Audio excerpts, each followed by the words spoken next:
성경에는 예수님께서 말씀하시기를 내가 세상을 이겼기 때문에, 누가? 예수님이 세상을 이겼기 때문에 우리들도 세상을 이긴다고 했습니다.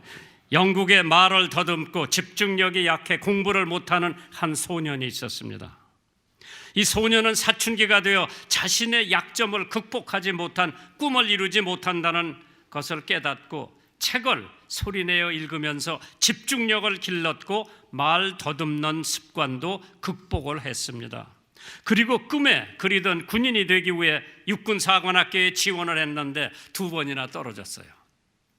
3번째 합격을 하고 무사히 졸업을 맞고 장교가 된 그는 중요한 전쟁터에 투입이 되었지만은 작전의 실패로 포로가 되었습니다.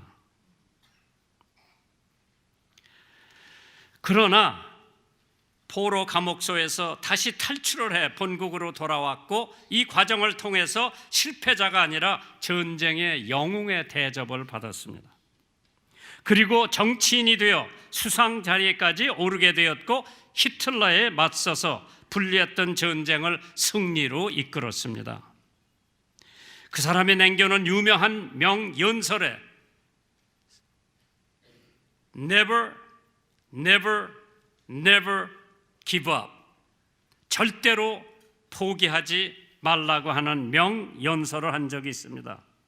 싸우다 지면 다시 일어설 수 있지만은 스스로 무릎을 꿇으면 망할 수밖에 없다고 하는 유명한 명언을 남겨놓은 윈스턴 처칠의 얘기입니다. 악과 싸워 질지라도 포기하지 않고 다시 일어서십시오. 주님이 이미 승리하셨다는 사실을 믿으세요. 반드시 하는 모든 일이 다 형통하게 될 줄 믿습니다. 욥기 23장 10절에 그러나 내가 가는 길을 그가 아시나니 그가 나를 단련하신 후에는 내가 숨김같이 되리라. 인생은 싸움이요 전쟁이요 전투라고 했습니다. 학교 입시도 전쟁입니다. 출퇴근 시간도 전쟁입니다. 취업 전쟁도 전쟁입니다. 요새 보면은 식당도 자리가 없고 비행기에도 자리가 없고 심지어는 골프장에도 자리가 없답니다. 모든 게 다 전쟁이고 싸움이고 그 싸움에서 이겨야 되는데 세상살이가 다 싸움입니다. 더욱이 성도들은 세속과 싸워야 하고 마귀하고 싸워서 이겨야 됩니다. 하나님을 아버지로 부활하신 예수님을 구세주로 믿는다고 해서 세상의 불의와 싸움이 없는 사람은 일찍 이 세상에 없었던 자라고 시성의 단테가 경멸하게 한 얘기입니다. 강적 악마들은 우리 성도들이 안팎에서 쓰러질 때만 기다리고 있습니다. 마귀가 우는 사자같이 두루 다니면서 삼킬 자를 찾고 있다고 합니다. 배고파서 울고 위협하기 위해서 울고 매일 백병전으로 혹은 육탄정으로 계속해서 싸움을 거듭해야 됩니다. 좋은 시작은 반분의 승리라고 했습니다. 우리들은 이제 백전노장격인 베드로가 체험해서 가르쳐준 승리의 3대 원칙이 있습니다. 그 3대 원칙이 염려를 주님께 맡기는 것, 근신하고 깨어있는 것, 믿음을 굳게 하는 것이 사도 베드로가 얘기한 3대 원칙이요 승리하는 비결이라고 했습니다. 구약 성경에 보면은 전 지금 구약 성경을 보고 있는데 다 전쟁이에요. 유목민족인 이스라엘 백성들은 자기 나라가 없기 때문에 이리저리 돌아다니다가 그 지역에 있는 사람들하고 싸워야 되고 싸워서 이기지 않으면 자기네들은 멸망하기 때문에 반드시 이겨야 된다고 하는, 그래서 자기들이 싸우는 싸움을 성전이라고 그러죠. 거룩한 싸움이라고 그래서 가는 곳마다 남녀노소를 막론하고 짐승까지 다 잡아 죽이라고 했습니다. 그래야 승리를 한다고 하는 하나님의 명령이었죠. 더글러스 맥카더 장군은 자유를 보존하는 무기는 2가지가 있다고 했습니다. 펜과 칼이라고 그랬어요. 검. 그래서 펜은 평화 시의 무기고 검은 전쟁 시의 무기라고 했습니다. 한 번 뽑은 검은 완전한 승리를 얻을 때까지 싸워야 한다고 했습니다. 그렇지 않으면 패전한다고 그랬죠. 한국 전쟁의 실책이 여기에 있다고 백가다 장군이 한 얘기입니다. 더구나 그것이 마귀들을 멸하는 우상을 파괴하는 성전이라면 더욱 승리해야 됩니다. 마귀는 조금만 틈만 나더라도 우리를 교활하게 잔인하게 습격해 오기 때문에 바울 사도가 이러한 말을 했습니다. 너희가 피 흘리기까지 싸우라고 그랬습니다. 마귀와의 싸움은 타협이 있을 수가 없습니다. 끝장을 봐야 합니다. 그렇기 때문에 여호수아 6장 21절에 성중에 있는 것을 다 멸하되 남녀노소와 우양과 나귀를 칼날로 멸하라고 했습니다. 금년 한 해 모든 염려를 주께 맡기시기를 주님의 이름으로 축원합니다. 첫 번째 승리의 비결입니다. 베드로전서 5장 7절에 너의 염려를 다 주께 맡겨버리라. 이는 저가 너희를 권고하심이니라. 걱정과 근심은 몸에 독이 된다고 그랬죠. 신앙의 힘을 약화시킵니다. 미국에 가보신 분들이 있을 거예요. 백화점에 가보시면 JC 펜이라고 하는 큰 백화점이 있습니다. 그는 목사님의 아들로 태어나서 사업에 투신했으나 심한 재정난으로 죽으려고까지 결심을 했던 사람입니다. 미시간주의 베럴 크릭이라고 하는 곳에 격리병원의 수용까지 되었었습니다. 어느 날 아침 낭망하고 좌절한 그는 찬송소리 들리는 곳을 가보니까 특별실에서 기도회가 열리고 있었습니다. 그는 뒷자리에 앉아 있는데 매우 친숙한 찬송인 너 근심 걱정 말아라. 그 찬송은 그의 마음에 큰 확신을 갖다 줍니다.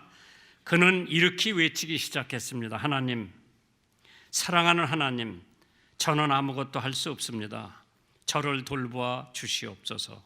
그 고백을 한 다음에 그가 이런 말을 합니다. 나는 무한한 어두움 공간에서 찬란한 태양빛으로 옮겨가는 느꼈다고 했습니다. 마음속에 무거운 짐이 옮겨져서 그 방을 나올 때 새로운 사람이 되었습니다. 나는 마비된 심령으로 풀이 죽어서 들어갔었으나 해방되어 기쁜 마음으로 나왔다고 고백하면서 다시 사업을 시작합니다. 6대 목표를 세워놨어요. JC 페니가 첫째는 준비를 잘하자, 둘째 근면하자, 셋째 최선을 다하는 성실을 보여주자, 넷째 종업원과의 고객들 간의 신용 지키자, 다섯 번째 성령 안에서의 어려움에 극복을 하자, 여섯 번째 황금률을 지키자, 골든 룰. 그게 마태복음 5장, 6장, 7장에 있는 말씀입니다. 6대 원칙을 기반으로 사업을 다시 시작합니다. 결국 하나님께서 성실한 삶을 살아 사업 왕국을 건설하였고 90세가 넘도록 왕성하게 사업을 했고 지금도 JC 페니는 가보면은 장사를 잘합니다.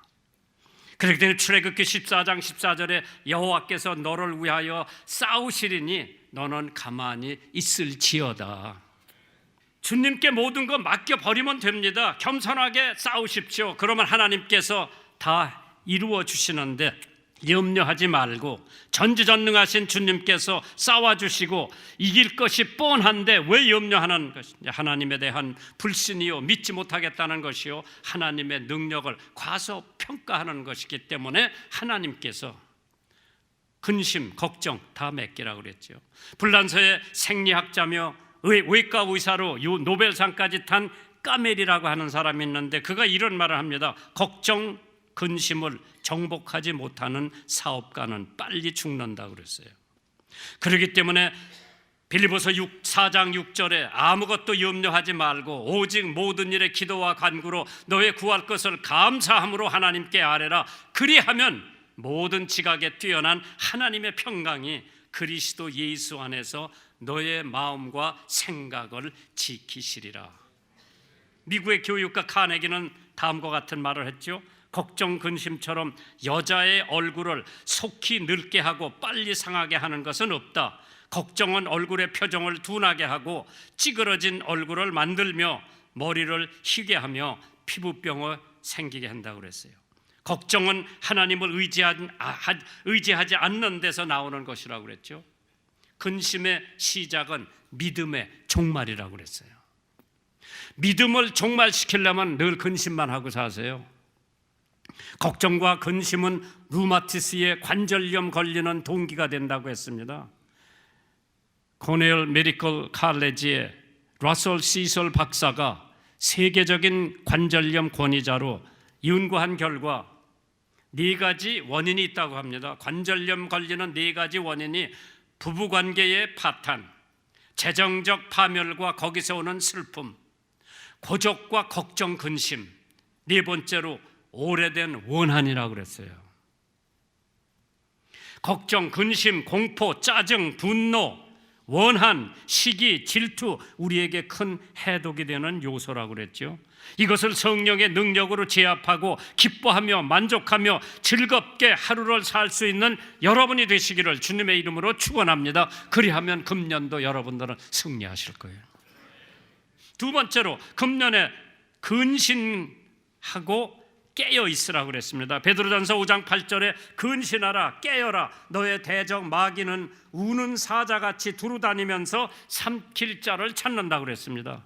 근신하라고 하는 것은 정신을 똑바로 차리라고 하는 뜻입니다. 취하지 말고 참되게, 냉정하게, 근엄하게 근신하라고 그랬죠. 그러니까 데살로니가전서 5장 6절에 그러므로 우리는 다른 이들과 같이 자지 말고 오직 깨어 근신할지라. 호랑이에게 물려가도 정신만 똑바로 차리면 산다고 그랬어요. 방정환 선생님, 소년 소설 잘 쓴 방정환 선생님이 하루는 도둑이 들어와서 돈 내라고 칼을 들이대니까 방정환 선생님 돈 390판이 있어서 그걸 줬대요. 돈 이거밖에 없느냐? 그거밖에 없어. 그거 가지고 가면서 강도가 나가더래. 방정환 선생님이 여보시오, 돈을 받아가지고 가면 고맙다고 인사 안 하고 가야지 그냥 가는 법이 어디 있어? 그래. 강도가 돌아서서 그래 이 새끼야 고맙다 그러고 갔대. 얼마 안 있다가 경찰관한테 그 도둑놈이 붙잡혀가지고 방정환 선생님에 와서 순경 아저씨가 선생님 이놈이 돈 390판을 여기서 훔쳤다는데 다른 피해는 없으십니까? 방정환 선생님 뭐라고 대답했는지 아세요? 이분은 우리 집 와서 돈을 강탈한 적이 없습니다. 아까 오셨길래 제가 390판을 드리고 이분이 나가면서 고맙다고 그러고 나갔는데 그게 뭐가 강도입니까? 그 강도가 땅바닥에 펄떡 주저앉아서 방정환 선생님 다리를 붙들고 용서해달라고 울고 있더래. 방정환 선생님이 순경단은 그냥 돌아가시라고. 이 강도가 뭐라고 그러는지 알아요? 전 죽을 때까지 방정환 선생님 모시겠습니다. 허락해 주십시오. 방정환 선생님 돌아갈 때까지 그분이 수종을 들어드렸대요. 근신을 하지 말고 깨어서 잠자지 말고 있으면 금년도 여러분들은 반드시 승리할 겁니다.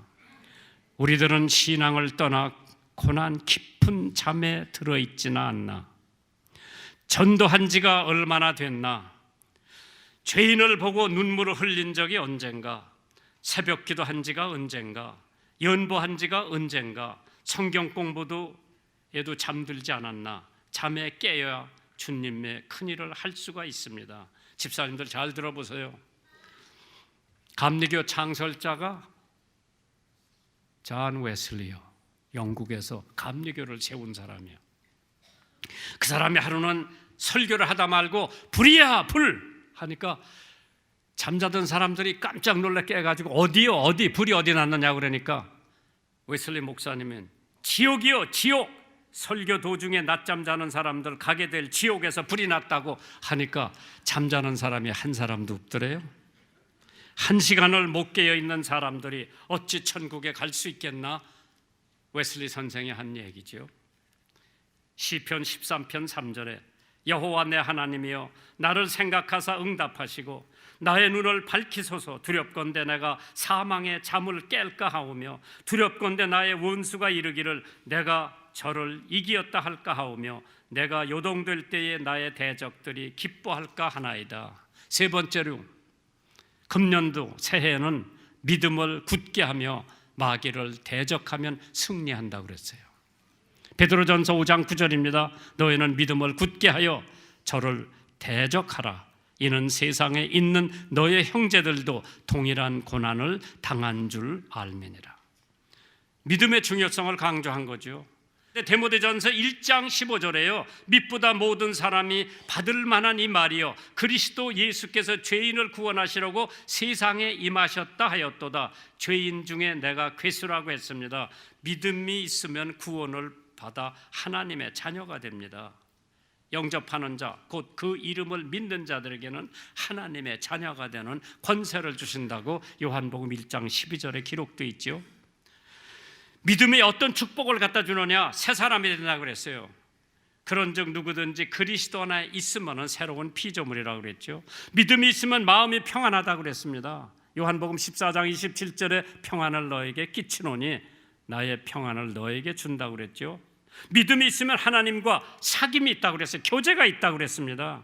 요한일서 1장 3절에 너희로 우리와 사귐이 있게 하려 함이니. 믿음이 있으면 영원한 영생을 받는다고 했습니다. 누가복음 3장 16절에 요한이 모든 사람에게 대답하여 가로되 나는 물로 너에게 세례를 주거니와 나보다 능력이 많으시니가 오시나니 나는 그 신들매 풀기도 감당치 못하겠노라. 그는 성령과 불로 너에게 침례를 주실 것이라. 믿음의 조상 아브라함에게 하나님께서 5대 축복의 약속을 하셨어요. 잘 들어보세요. 금년 한 해 여러분도 저도 하나님께서 5대 축복의 약속을 받으시는 분들 되시기 바랍니다. 첫 번째, 아브라함에게 이 창세기 12장에 나오는 말씀입니다. 큰 족속을 이룬다고 그랬어요. 내가 너로 큰 민족을 이룬다고 그랬죠. 네게 복을 주어 네 이름을 창대케 하느니 너는 복의 근원이 될지어다. 두 번째로 그의 이름을 창대케 한다고 그랬어요. 크게 한다고 그랬어요. 세 번째로 복의 근원이 된다고 그랬습니다. 네 번째로 너를 보호한다고 했습니다. 창세기 12장 3절에 너를 축복하는 자에게 내가 복을 내리고 너를 저주하는 자에게 내가 저주하리니 땅의 모든 족속이 너를 인하여 복을 얻을 것이니라. 아브라함에게 약속하신 네 번째 축복입니다. 다섯 번째, 모든 족속이 너를 인하여 복을 받는다고 그랬어요. 땅의 모든 족속이 너를 인하여 복을 받을 것이니라. 참 복덩어리 아브라함이. 왜? 아브라함이 믿음으로 의롭다함을 입었고 믿음으로 하나님의 친구가 된 거예요. 믿음이 그렇게 중요한 겁니다. 금년 한 해 여러분들이 아브라함이 받았던 축복을 다 받으시기를 바랍니다. 미국의 대부흥사 누아일 에얼 물이라고 하는 사람에는 믿음밖에 없었어요. 학교는 6개월밖에 안 다녔어. 아버지는 일찍 돌아갔어. 직업전선에 가서 구두방에 가서 점원 노릇을 하는데 엄마가 믿음이 얼마나 좋은지 몰라요. 그래서 그는 주일학교 선생님한테 전도를 받고 교회 나가서 믿음 생활을 하고 주일학교 가르치려고 목사님한테 얘기하니까 너 성경학교 안 나왔다고 시키질 않는 거라. 웬만한 사람 같으면 나 그런 교회 안 나간다 그럴 거예요. 그리고 안 나올 거예요. 근데 무리는 열심히 주일학교 가서 배우고 자기가 동네 애들 모아놓고 성경을 가르치기 시작했어. 1년 지나니까 몇 명이 모였는지 알아요? 6천 명이 모였죠.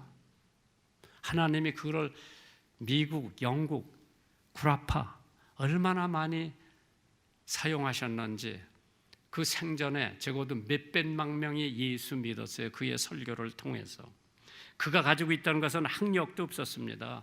한 번은 신문 기자가 그 사람 설교를 취재를 했어요. 영어 문법적으로 틀린 게 163가지라고 그러더래요. 문법적으로 설교하는데 틀린 게. 우리 사람은 요새 나한테 영어 문법적으로 틀린 거 고치는데 세월 보내고 계시더라고. 맨날 지적당해요. 그런데 무리 목사는 설교 한 편에 문법적으로 그렇게 많이 틀린 데가 있는데 무리 목사님이 그 기자들어 당신은 나보다 교육을 많이 받았고 똑똑하니까 왜 전도 안 하느냐고 한마디 하니까 아무 소리 못하고 돌아가더래요. 문법이 중요한 게 아니라 전도가 중요한 거예요. 설교가 중요한 게 아니라 설교의 믿음이 얼마나 들어있느냐, 그게 중요한 거죠. 하나님께서 여러분과 저를 통해서 금년 한 해 승리를 원하실 겁니다. 어떤 사람은 바다에서漂流하면서 24일을 4개의 오렌지와 1마리의 갈매기와 2마리의 물고기로 연명을 했다고 그러죠.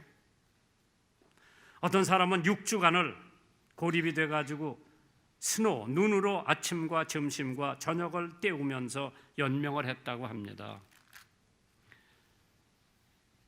하나님께서 미국의 의학협회에 인간이 굶고 연명할 수 있는 능력은 신체적 조건과 체내에 함유되어 있는 지방질의 양에 따라 다르다고 합니다. 아무리 건강하고 지방질 체내에 많이 보유한 사람이라도 9주 내지 10주를 넘을 수는 없다고 했습니다. 그러나 우리는 무덤 저편에 있는 하늘나라에서 우리는 영원히 삽니다. 우리가 그리던 주님을 모시고 기쁘게 찬송을 부르며 살 겁니다. 세상에서 헤어졌던 성도들을 만나게 되겠고 또 기쁜 삶을 살게 될 것이고 먹는 것으로 인하여 고통이나 아픔을 모르고 영원히 살 천국이 여러분과 저를 기다리고 있습니다. 요한복음 10장 28절에 내가 저희에게 영생을 주노니 영원히 멸망치 아니할 터이요 또 저희를 내 손에서 뺏어갈 자가 없다고 했습니다. 조금만 참으세요. 우리는 금년 한 해 승리하면 내년도에 더 좋은 세상을 하나님께서 주실 수도 있습니다. 금년 한 해 우리는 반드시 승리할 것을 믿습니다.